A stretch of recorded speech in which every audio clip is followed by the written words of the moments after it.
Hello guys, welcome back to Lakshya Siddhi. This is Puneet Gautam. स्वागत है आपका टेंस मास्टर क्लास के पार्ट 2 में। इसी तरह से पूरी की पूरी मास्टर क्लास रहने वाली है। किस तरह से क्या रहेगा देखेंगे धीरे धीरे कि क्या क्या कैसे कैसे चलेगा। खैर, थोड़ा सा क्विक रिवीजन करते हैं। पिछली क्लास में हमने क्या किया? पिछली क्लास में हमने किया था क्या क्या किया था, नहीं याद? चलो, पिछली क्लास में हमने किया था, पहले हमने सब्जेक्ट के बारे में पढ़ा था ना, फिर हमने वर्ब के बारे में पढ़ा था, फिर ऑब्जेक्ट के बारे में पढ़ा था। तीन चीज़ें हमने पढ़ी थी। सब्जेक्ट जैसे फर्स्ट पर्सन, सेकंड पर्सन और थर्ड पर्सन सब्जेक्ट हमने पढ़े थे। वर्ब माने जो एक्शन है, soul of subject is the soul of the sentence, तो verb is the engine of the sentence, है ना। यही चीज़ें पढ़ी थी। ऑब्जेक्ट जिसके ऊपर काम हो रहा है, जिसको हम कर्म कहते, है ना, वो कर्म ही कहते हैं हिंदी में, है ना। तो इस तरह से हमने ये चीज़ें तो हमने पढ़ ली थी। उसके बाद हम बात करेंगे आगे। हमने उसके बाद क्या पढ़ा था? उनके बाद टाइप ऑफ सेंटेंस पढ़े थे हमने। अफर्मेटिव सेंटेंस पढ़ा था, नेगेटिव सेंटेंस पढ़ा था, इंटेरोगेटिव सेंटेंस पढ़ा था और इंटेरोगेटिव नेगेटिव सेंटेंस पढ़ा था। ये हमने 1 2 3 4 तरह के सेंटेंस पढ़े थे हमने, है ना। ये अफर्मेटिव, नेगेटिव, इंटेरोगेटिव और इंटेरोगेटिव नेगेटिव, ये 4 तरह के सेंटेंस हमने पढ़े थे। ठीक है सर। उसके बाद हमने आगे चले थे तो टेंस की ओर चले थे। टेंस हमने क्या पढ़ा था? एक पास्ट पढ़ा था, फिर प्रेजेंट पढ़ा था, फिर फ्यूचर पढ़ा था। ठीक है, 3 4 ये चीज़ें हमने पढ़ी थी। हमने क्विक रिवीजन हमने कर लिया। आज की क्लास की बात करते हैं। आज हमने क्या पढ़ना है? आज हमने क्या पढ़ना है? आज हमने ये देखो, अरे अच्छा, सॉरी सॉरी सॉरी, ये देखो इधर, कॉन्टिन्यूस और इनडेफिनेट सेंटेंस के बारे में पढ़ना। इनडेफिनेट सेंटेंस और कॉन्टिन्यूस सेंटेंस, बट किसके और व्हाट इज दिस इनडेफिनेट और कॉन्टिन्यूस सेंटेंस? सबसे पहले टाइप्स देख लेते हैं। एक टेंस में मान लो प्रेजेंट की बात करें तो प्रेजेंट में कितने तरह की चीज़ें हो सकती है, कॉन्टिन्यूस में कितनी तरह की चीज़ें हो सकती है। माने प्रेजेंट में हम अपनी बात को कितने तरीके से दूसरे की तरफ कन्विंस कर सकते हैं, दूसरे को बता सकते हैं। बस यही बात हमने देखनी है, कितने तरह से बता सकते हैं। चलिए शुरू करते हैं। तो ये 4 तरीके हमारे पास रहते हैं। प्रेजेंट की बात करो, पास्ट की बात करो या फिर फ्यूचर की बात करो, ये 4 चीज़ें हमारे पास रहेगी। जिसमें कि सबसे पहली चीज़ क्या है? सबसे पहली चीज़ है इंडेफिनेट, माने सिंपल। थोड़ा इसका कलर चेंज कर दिया जाए, ओके। इंडेफिनेट माने सिंपल। कॉन्टिन्यूस हो गया, फिर परफेक्ट हो गया, फिर परफेक्ट कॉन्टिन्यूस हो गया। मतलब क्या है इन सब चीज़ों के? चलिए देखते हैं। इंडेफिनेट माने कि नॉर्मल हैबिट, रूटीन और general truth. Time is not strictly defined. कि नॉर्मल जो जो हम इसके बारे में बात करेंगे ना, कि नॉर्मली हमने कोई भी बात कह दी। मान लो मैं खाता हूँ सेब, खाता राम सेब खाता है। अब जैसे हम कल ही बात कर रहे थे कि उमेश ऑफिस का काम करता है, या उमेश ऑफिस का काम करता था, या उमेश ऑफिस का काम करेगा। तो ये अलग अलग टेंस में अलग अलग समय के अनुसार मैंने सिंपल सी बात कह दी। That is indefinite sentence. हाँ, वी कैन से दैट कि ये इनडेफिनेट सेंटेंस जो है, that can also, sentence can change by their form, because there is simple this simple sentence, affirmative sentence, है ना। उसके बाद नेगेटिव, इंटेरोगेटिव, इंटेरोगेटिव नेगेटिव, तो सेंटेंस चेंज हो सकता है, लेकिन कॉन्टेक्स्ट उसका वही रहेगा, सिंपल रहेगा। Okay, all good. तो इनडेफिनेट चीज हमें पता लगी, जिसमें हमें प्रॉपर तरीके सामने साफ पता लग गया कि यार ऐसा ऐसा काम हो रहा है, बात खत्म। लेकिन कॉन्टिन्यूअस की बात जब हम करेंगे तो वो जब कोई काम एक्शन में हो रहा होगा, जब कोई काम एक्शन में हो रहा होगा, that is known as continuous sentence. जब एक्शन में हो रहा है, that is known as continuous sentence. समझे? जैसे फॉर एग्जाम्पल मैं खाना खा रहा हूँ, ठीक है। एक तो है कि मैंने खाना खा लिया, मैंने खाना खा लिया, ठीक है, कॉन्टिन्यूटी में तो नहीं है, ठीक है ना। अब मैंने एक बात करी कि मैं खाना खा रहा हूं।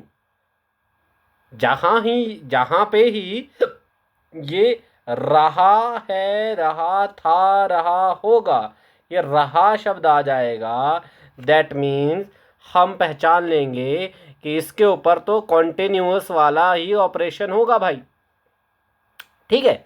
जहाँ पे सिंपल सी बात हो रही है वहाँ हम पहचान लेंगे कि इंडेफिनेट वाला ऑपरेशन होगा इसके ऊपर।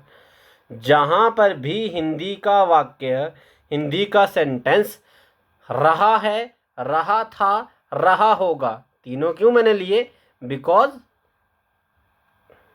इसको आगे चल के ब्रीफली देखेंगे, ठीक है।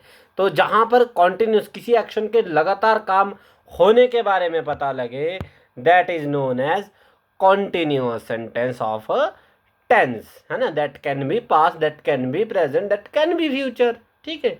परफेक्ट की बात करते हैं, ये हर एक टेंस में आएंगे चारों चीज़ें।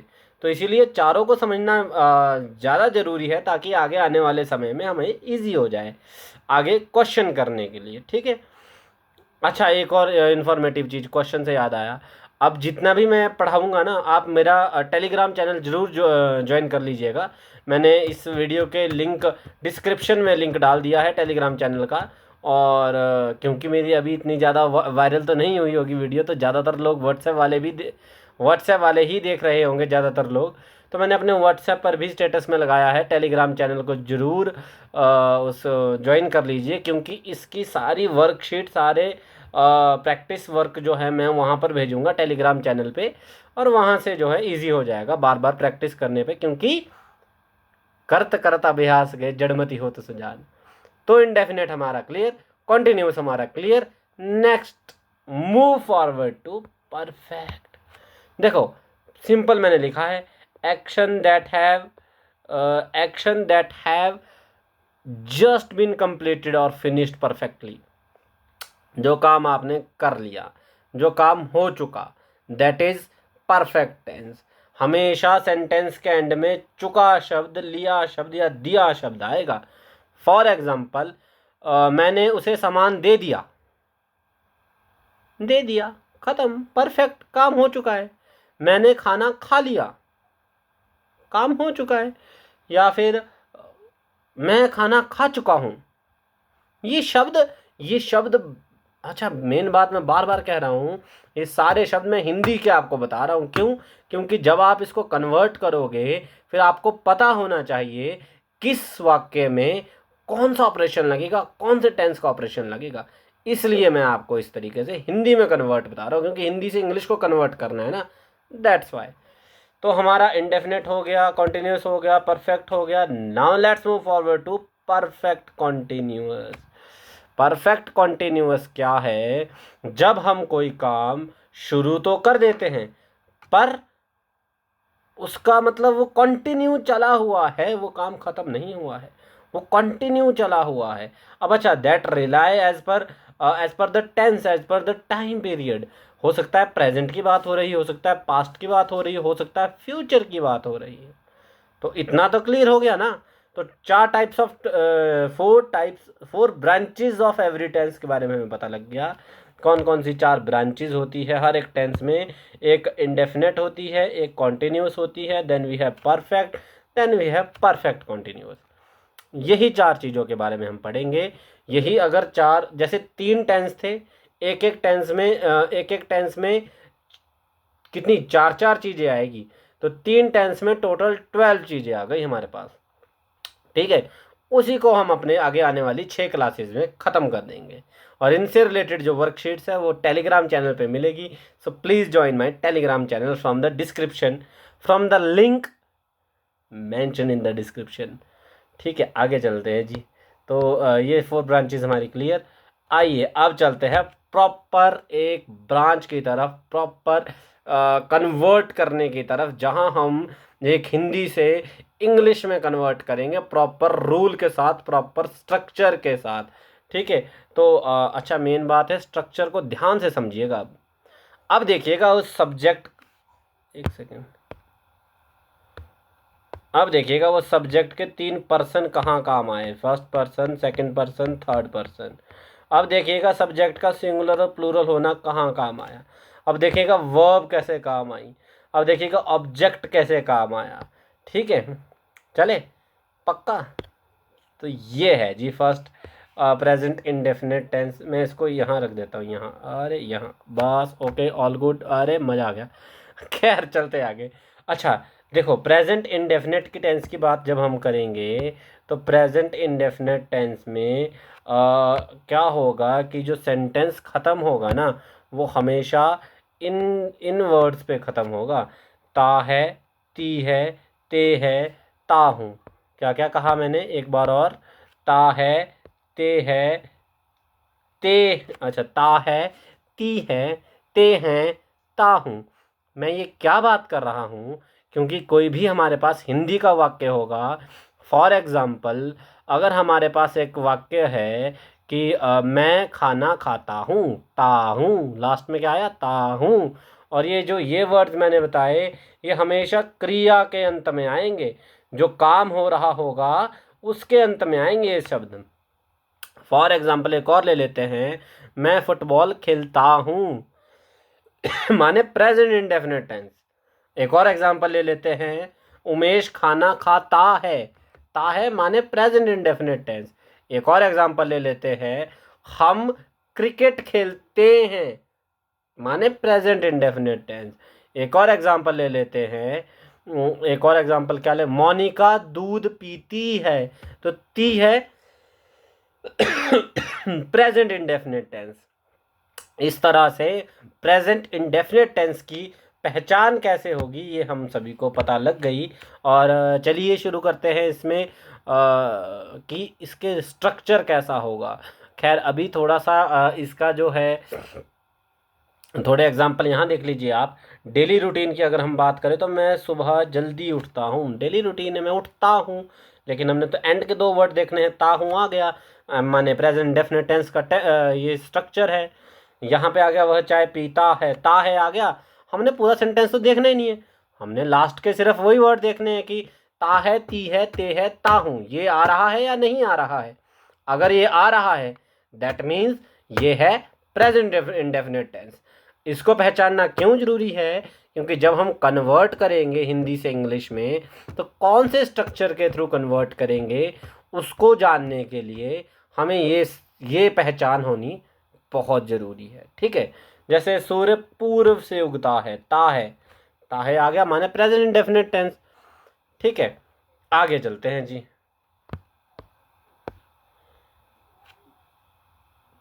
ये है इसमें मेन है ना स्ट्रक्चर, थोड़ा अब ठीक है। देखो हमने पढ़े थे चार तरह के टाइप्स, एक पढ़ा था अफर्मेटिव, एक पढ़ा था अफर्मेटिव है ना अफर्मेटिव, दूसरा पढ़ा था नेगेटिव, ठीक है, तीसरा पढ़ा था इंटेरोगेटिव, एक पढ़ा था इंटेरोगेटिव नेगेटिव, जो कि यहाँ पे मेंशन नहीं है क्योंकि वो सिंपल सी चीज़ है, वो ऐसे साथ ही साथ मैं बता दूंगा। अफर्मेटिव की अगर बात करें तो उसका स्ट्रक्चर कुछ इस तरह से होता है। सबसे पहले हम सब्जेक्ट लिखते हैं, फिर हम वर्ब लिखते हैं, फिर हम ऑब्जेक्ट लिखते हैं। अरे रुको रुको, एस और ई एस का क्या खेल है? ये बहुत महत्वपूर्ण खेल है जिसमें सब लोग अटकते हैं। यार ये एस कहाँ लगेगा, ई एस कहाँ लगेगा? देखो सिंपल सी बात, एस और ई एस लगेगा तो वर्ब में ही, किसी किसी में एस लगेगा, किसी किसी में ई एस लगेगा। ठीक है, तो एस ई एस कहाँ कहाँ लगेगा चलो मैं आप लोगों को बता देता हूँ।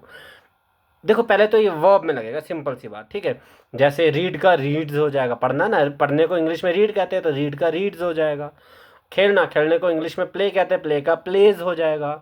खाना, खाने को इंग्लिश में ईट कहते हैं, ईट का ईट्स हो जाएगा। और गो गो है ना, गो गो मतलब जाना, जाने को इंग्लिश में गो कहते हैं, गो का गोज हो जाएगा।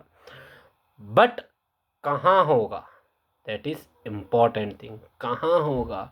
ये होगा गुरु, ये देखो यहाँ पे मैंने नीचे मेंशन कर रखा है, use S E S and does, क्योंकि यहाँ पे डज भी है, यहाँ पे डज भी है।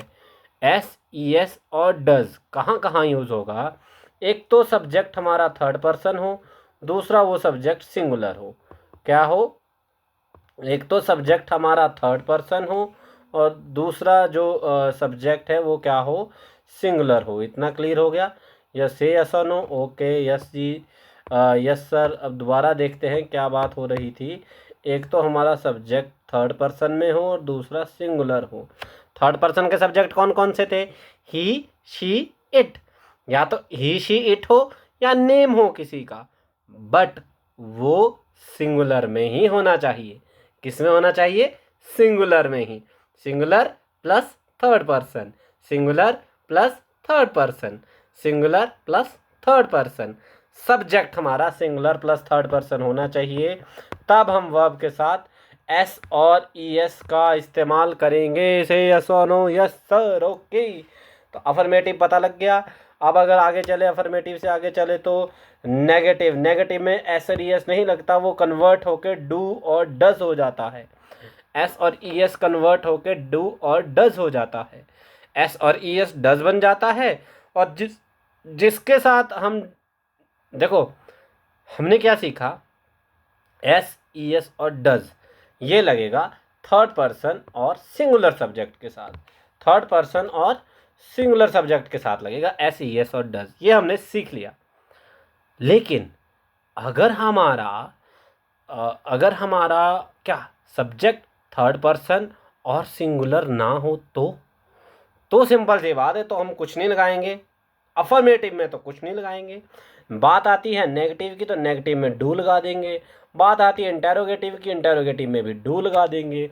यदि हमारा सब्जेक्ट आई, यू या फिर प्लूरल की बात करें तो वी, दे, ये सब चीज़ें हो तो हम क्या लगाएंगे? हम लगाएंगे डू। ठीक है, वो भी किस में? नेगेटिव और इंटेरोगेटिव, नेगेटिव और इंटेरोगेटिव। अफर्मेटिव में कुछ नहीं लगाएंगे। अफर्मेटिव में मान लो सेंटेंस है आई गो, मैं जाता हूँ, मैं जाता हूँ।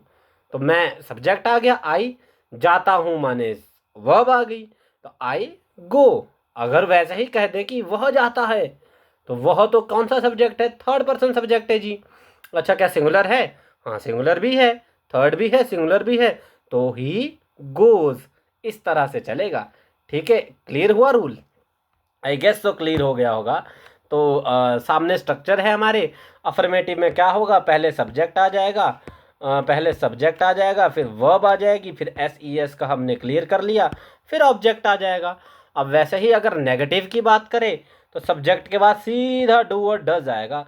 अब डू लगेगा फर्स्ट पर्सन और सेकंड पर्सन और प्लूरल सब्जेक्ट्स के साथ साथ, और डज लगेगा जैसा अभी हमने सीखा, एक तो हमारा सिंगुलर होना चाहिए, साथ ही साथ थर्ड पर्सन में रिलाय करना चाहिए, थर्ड पर्सन में रिलाय करना चाहिए और सिंगुलर होना चाहिए। ठीक है, तो इस तरह से हो गया। और उसी के साथ हम नॉट लगा देंगे क्योंकि नेगेटिव सेंटेंस है, और V1 लगा देंगे, वर्ब की फर्स्ट फॉर्म लगेगी। अच्छा, इंडेफिनेट में वर्ब की फर्स्ट फॉर्म ही लगेगी हर जगह पर, हर जगह पर वर्ब की फर्स्ट फॉर्म ही लगेगी। गो, वेंट, गॉन, फर्स्ट फॉर्म क्या है? गो है। ईट, एट, ईटन, फर्स्ट फॉर्म क्या है? ईट है। या फिर कुछ भी से यार आप एग्जांपल ले सकते हो, जैसे ईट, एट, ईटन, खाता है, जाता है, नहाता है, बात, बात, बात। तो इस तरह से जो है फर्स्ट फॉर्म ही हम जो है यूज़ करेंगे। और एट द एंड क्या आ जाएगा? ऑब्जेक्ट आ जाएगा। अब यहाँ पे कंपलसरी नहीं है ऑब्जेक्ट हो ना हो, सब चल पड़ता है, कोई टेंशन वाली बात नहीं है। इस तरह से, एक सेकंड रुको, मेरा ठीक है, हो गया। तो ये आपको समझ आया? अफर्मेटिव, नेगेटिव और इंटेरोगेटिव तीनों की समझ आ गई। आगे चलते। इंटेरोगेटिव में क्या होगा? कुछ नहीं होगा, ये डू डज जो है वो सब्जेक्ट से आगे चले जाएंगे इंटेरोगेटिव में, और कुछ चेंजेस नहीं है। सब्जेक्ट से पहले डू डज लग जाएगा, then we have subject, then we have V1, then we have object. तो इस तरह से जो है वो किस में रहेगा? इंटेरोगेटिव में रहेगा। तो हमने देखो यहाँ क्या क्या सीखा? Affirmative, negative, interrogative. All good? Yes sir, all good. आगे चलते हैं। ये हमारे पास थोड़ी सी चीज़ें जो है मेकिंग में भी देख लेते हैं कि किस तरह से बनेगा। तो प्लूरल, तो सेंटेंस मेकिंग किस तरह से रहेगी? सेंटेंस मेकिंग रहेगी कुछ इस तरह से कि प्रेजेंट इंडेफिनिट टेंस की सेंटेंस मेकिंग की बात हो रही है जी। इसको येलो कर देते हैं, है ना। तो प्रेजेंट इंडेफिनिट टेंस की सेंटेंस मेकिंग की बात हो रही है जी। तो अगर सब्जेक्ट हमारा प्लूरल या फिर फर्स्ट पर्सन या सेकंड पर्सन है, I first person, you second person, subject अगर इन तीनों में से है तो हमारा एस ई एस गायब हो जाएगा। लाइक मैं क्रिकेट खेलता हूँ, आई प्ले क्रिकेट, मैं क्रिकेट खेलता हूँ, आई प्ले क्रिकेट। वहीं अगर इस चीज़ को थर्ड पर्सन और सिंगुलर में बदल दे जो कि है ही, ही एक तो सिंगुलर भी है और थर्ड पर्सन भी है, तो ये बन जाएगा वह क्रिकेट खेलता है, ही प्लेज क्रिकेट, वही प्लेज क्रिकेट। देखो एस आ गया, आया ना एस। आगे चलते हैं। अब अगर ये बात देखो प्लूरल में आ रहा है यहाँ पे, दे जो होता है प्लूरल होता है, तो they do not go to school, वे स्कूल नहीं जाते हैं, तो they do not go to school, तो यहाँ डू हमने लगा दिया। अब अगर वहीं अगर यहाँ पे सिंगुलर और थर्ड पर्सन की बात करें तो उसमें हमारा सिंपल सा हो गया कि वह स्कूल नहीं जाती है, she does not go to school, या इसमें इसको कहे कि वह स्कूल नहीं जाता है, he does not go to school, वह क्रिकेट नहीं खेलता है, he does not play cricket. एक और चीज, जहाँ पे जहाँ पे डज आ गया ना, जहाँ पे क्या आ गया, डज आ गया, वहाँ पर एस ई एस नहीं लगता, जहाँ पर प्ले एस क्या आ गया, जहाँ पर डज आ गया वहाँ एस ई एस नहीं लगता, ये याद रखिएगा। जहाँ पर क्या आ गया, डज आ गया, वहाँ एस ई एस नहीं लगता। तो जैसे ही प्लेज क्रिकेट था, वहाँ उसको अगर नेगेटिव में चेंज करना है तो ही does not play cricket, he does not play cricket. ठीक है, तो खैर नेगेटिव भी पता लग गया। फिर जाते हैं इंटेरोगेटिव में। इंटेरोगेटिव में क्या होता है कि क्या तुम अंग्रेजी बोलते हो, क्या तुम अंग्रेजी बोलते हो, तो तुम आ रहा है, तुम माने यू, यू माने सेकंड पर्सन, सेकंड पर्सन ना, तो सेकंड पर्सन में तो डू लगता है, डज नहीं लगता है, तो इसको कन्वर्ट कर देंगे, do you speak English, and at the end we have question mark, है ना। यू है तो डू आएगा। अगर थर्ड पर्सन और सिंगुलर है, जैसे यहाँ राम, क्या राम अंग्रेजी बोलता है, तो राम एक तो नाउन है जो कि थर्ड पर्सन सब्जेक्ट में रिलाई करता है, साथ ही साथ वो सिंगुलर है, तो हम वहाँ पे डू की जगह पर डज लगा देंगे। Does Ram speak English, does Ram speak English. तो ये रहेगा जी प्रेजेंट इंडेफिनिट की चीज़, कि प्रेजेंट इंडेफिनिट में ये कुछ चीज़ें रहेगी कि प्लूरल और फर्स्ट और सेकंड पर्सन अगर सब्जेक्ट हो तो वहाँ पर स्ट्रक्चर चेंज हो जाता है, यदि सिंगुलर और थर्ड पर्सन सब्जेक्ट हो तो वहाँ पर स्ट्रक्चर चेंज हो जाता है, जो कि इस तरह से कुछ रहता है। तो हमने आज बहुत ही एकदम कंफ्यूजिंग सी चीज़ पढ़ी, तो आई होप आप लोगों को ये चीज़ समझ आई होगी, और आई होप आप लोग इस चीज़ के ऊपर काम करोगे, स्ट्रक्चर को बार बार देखोगे, और मेरे दिए हुए जितने भी टेलीग्राम पर जो जो भी मैं आपको शेयर करूँगा उसको भी आप लोग प्रैक्टिस करोगे, क्योंकि practice makes a person perfect. मैंने मैन हटा के पर्सन जोड़ दिया, कोई दिक्कत नहीं, practice makes a person perfect, वो मैन हो वुमेन हो जो मर्जी हो। ठीक है, तो आज इतना ही रखेंगे, क्योंकि बहुत कन्फ्यूज़न सा है, और ये मैं सामने इसलिए रख रहा हूँ क्योंकि ये काम आएगा आपके, इस वजह से मैं सामने रख रहा हूँ इसको। तो चलो जी, आज के लिए इतना ही रखते हैं। आप प्लीज़ मेरा टेलीग्राम चैनल ज़रूर ज्वाइन कर लीजिएगा, वहाँ पे बहुत सारे क्या आएंगे, बहुत सारे एग्ज़ाम्पल्स आएंगे, वहाँ पे बहुत सारी चीज़ें आपको शेयर की जाएगी, तो प्लीज़ आप उसको ज्वाइन कर दीजिएगा। और आज के लिए इतना ही, मिलेंगे किसी और दिन, क्या कल ही मिलेंगे, मिलेंगे कल प्रेजेंट कॉन्टिन्यूअस टेंस को लेकर। तो आज के लिए इतना ही, धन्यवाद, बाय बाय।